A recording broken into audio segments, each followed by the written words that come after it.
The diplomatic hall on Station Centauri 7 fell silent as Ambassador Zekather of the Vrinks Empire approached the human delegation. His crystalline carapace gleamed under the overhead lights, and his eyes focused intently on the young woman seated beside Commander Johnson. Olivia Chen, xenobiologist and cultural liaison, felt every gaze in the room turned toward her. She'd been warned that the Vrinks took marriage ceremonies seriously, but nothing had prepared her for this moment. Olivia Chen of Earth, Zekather S. Translator crackled to life, his mandibles clicking rhythmically. I have observed you for 3 lunar cycles. Your intellect shines like a neutron star. Your diplomatic grace rivals the ancient queens of my homeworld, and your scientific contributions have honored both our species. Johnson shifted uncomfortably in his seat. As Olivia's commanding officer and longtime friend, he knew exactly where this was heading. The Vrinks didn't make small talk. I wish to propose a matrimonial bond, Zekather continued, his antennae quivering with what the humans had learned to recognize as excitement. To demonstrate my worthiness, I must present my qualifications according to Vrinks tradition. Olivia's heart hammered. She'd studied Vrinks customs extensively, but experiencing them firsthand was entirely different. Round the hall, other alien ambassadors leaned forward with interest. This was unprecedented of Vrinks noble proposing to a human.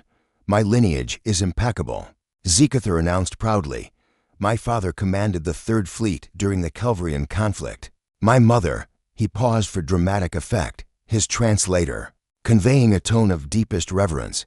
My mother bakes and kills well. The translation hung in the air like a gravitational anomaly. Several human delegates blinked in confusion.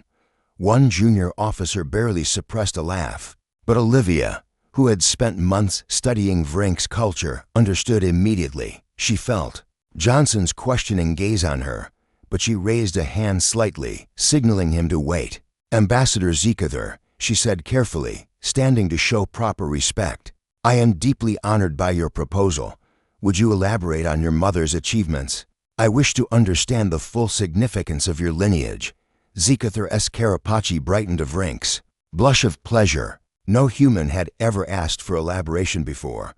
My mother, he began, his voice swelling with pride, creates the most exquisite spore cakes in our entire sector. Her molecular restructuring technique produces pastries that have won 7 imperial competitions. Ambassadors from 40 systems have requested her recipes.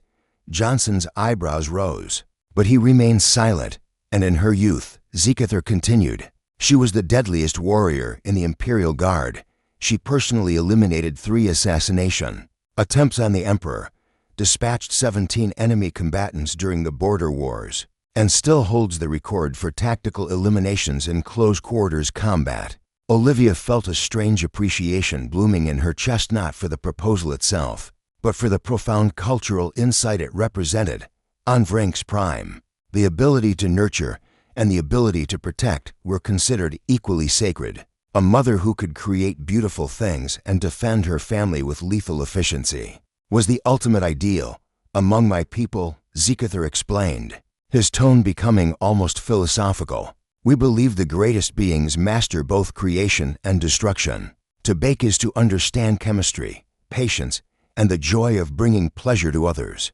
To kill in defense of one's people is to understand sacrifice, duty, and the burden of protecting what is precious. The human delegates were beginning to understand. This wasn't a barbarian boast, it was a statement of balanced excellence, of someone who embodied both the gentle and fierce aspects of civilization. Olivia glanced at Johnson, who gave her a slight nod. They'd worked together long enough to communicate without words. This was her decision, but he supported whatever choice she made.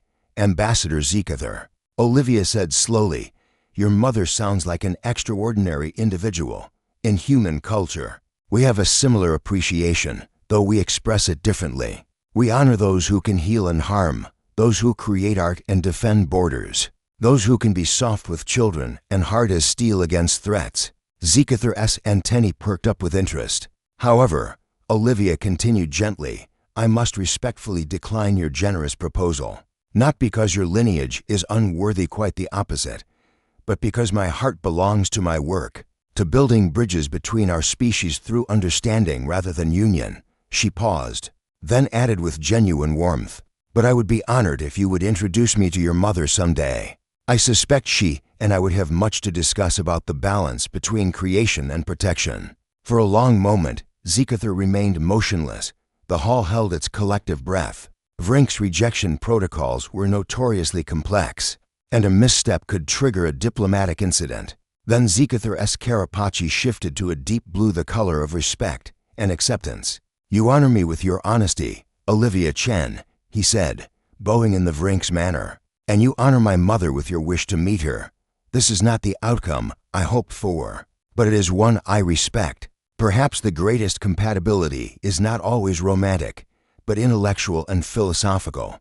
Johnson let out a breath he hadn't realized he'd been holding. "My mother will indeed wish to meet you," Zekather added, a note of amusement entering his translated voice. "I warn you, though she will insist on both demonstrating her baking and showing you her weapon collection. She takes great pride in both." Olivia smiled. "I look forward to it, Ambassador. And who knows, perhaps she can teach me to bake." As for the weapons demonstration, she glanced at Johnson with a mischievous grin. "Commander Johnson here is our tactical expert. I'm sure he'd be fascinated." Johnson straightened. "It would be an honor, Ambassador," as the formal proceedings resumed and the tension dissolved into productive dialogue. Olivia reflected on the strange beauty of the moment. Across the vast gulf of space, despite radically different biology and culture, both humans and Vrinks understood something fundamental. The greatest among them were those who could both nurture and defend, create and destroy, bake and kill well. And sometimes, the most profound connections weren't romantic at all, but the simple recognition of shared values across the stars.